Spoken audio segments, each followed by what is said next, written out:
Hey everybody, it's Amy Head with New Perspectives for Life here in Marietta, Georgia. It is Thursday, March 27th, and we probably have the most beautiful day that we've had since we started our video blogs a few weeks ago. It is sunny, blue skies, warm, a little bit of wind, but not too much. It's just really kind of the perfect spring day outside, so we are loving that here in Marietta. Hope you're doing well and having a great week. What I wanted to share a little bit about today as we kind of have this time to spend together is this whole craziness of March Madness basketball. I don't know if you follow basketball, if you like basketball, you might not be that much of a sports fan, but I really enjoy the March Madness tournaments, the college tournaments, and my family and I, as long as I can remember, my husband and our two kids and I, we have been filling out the NCAA brackets every year, keeping tallies of who's winning in the family and the whole fun around everything that goes on with these games. And I was thinking about that a lot this week because today's Thursday, so we've had to wait a few days for the next round of games to come in, and they're here tonight, or today, and so we're excited. But you know, with the March Madness, if you look at it on paper, it looks kind of cut and dry. I mean, you have your teams seeded 1 through 16 or whatever in the different brackets, and you know, a 1 will play a 16 initially, and it seems pretty obvious that it's probably just a formality, that it's great that the 16 seed team got in, but it's probably not going to go beyond that because there's 16 against 1. Then you have your, it goes on and on from there. But what's been interesting though is this year especially is all of the early upsets of some of the major teams.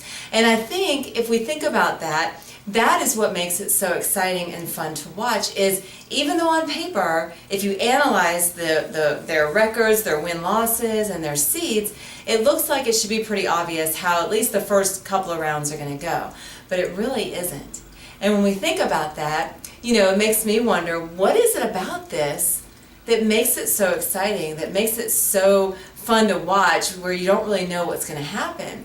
And I think a lot of it is just that anything is possible.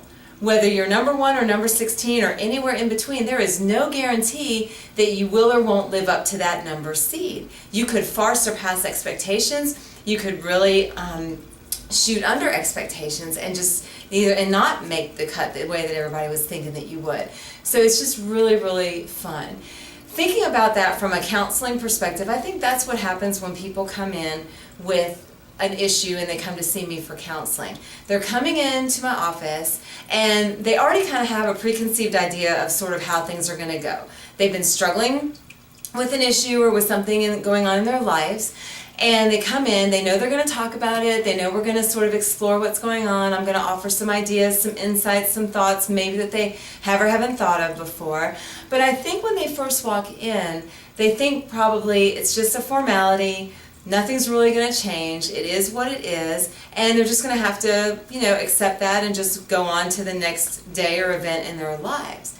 But what I find so exciting about the counseling practice is, just like with March Madness, anything is possible. And it's just because somebody walks in with a set of issues going on, or circumstances, or situations, or feelings, or anything like that, doesn't mean they're going to leave the counseling experience the same.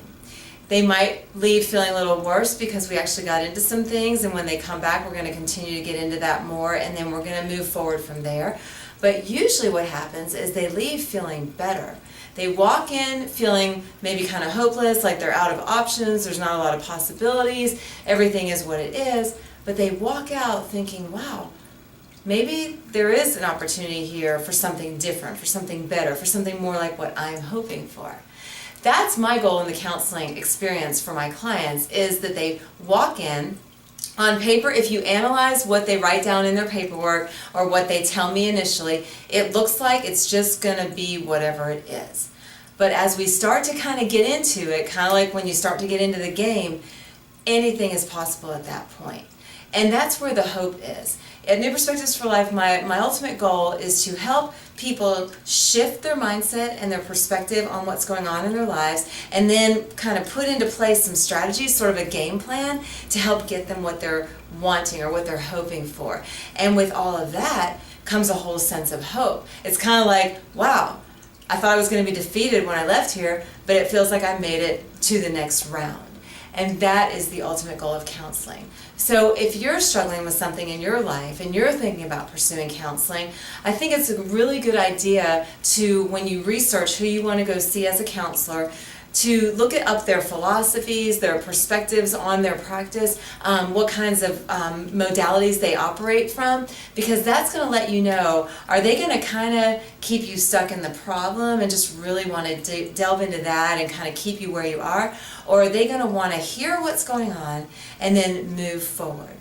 It's kind of maddening when you have something personal going on and you're not sure what to do. It's kind of maddening when you're watching all these teams and you've predicted, for whatever reasons, whether it's uniform color or their record or it's your alma mater, you predicted your winners.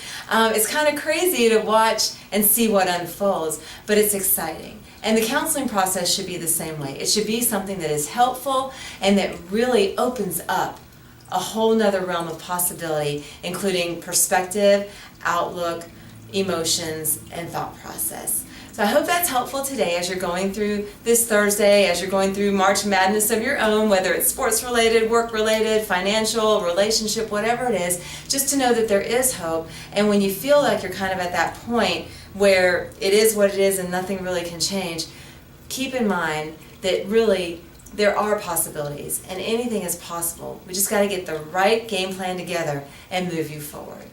I hope you have a great rest of the day and a good start to the weekend. Enjoy wherever you are. Make some intentional opportunities to find some new perspective around something that just looked like it is what it is, and you'll be surprised what that does for the overall picture and outlook that you have. All right, thanks so much for joining us today. Amy Head, New Perspectives for Life in Marietta, Georgia, and I'll look forward to seeing you next time. Thanks.